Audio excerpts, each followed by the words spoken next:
الحمدللہ وقفا والسلام علی سید المرسلین اما بعد السلام علیکم ورحمۃ اللہ وبرکاتہ۔ جب کسی حرف پر تشدید ہو تو وہ حرف مشدد ہو جاتا ہے۔ وہ حرف 2 مرتبہ پڑھا جاتا ہے۔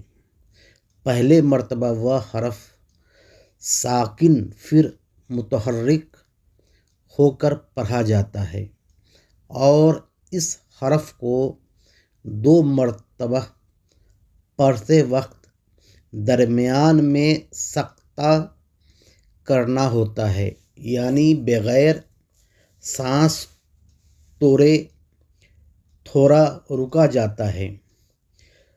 اس کو انگلش میں کوما کہتے ہیں، مگر اکثر لوگ نہیں رکتے ہیں۔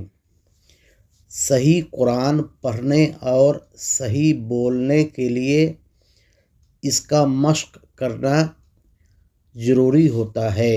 جیسے اللہ کو اللہ، عبد الرحمن کو عبد الرحمن، عبداللہ کو عبداللہ، الرحمن الرحیم کو الرحمن الرحیم پڑھتے ہیں۔ وآخر دعوانا الحمدللہ رب العالمین۔ اگر میری بات آپ کو اچھی لگی ہو تو برائے مہربانی اس چینل کو سبسکرائب و لائک کر دیں اور کامنٹ کریں۔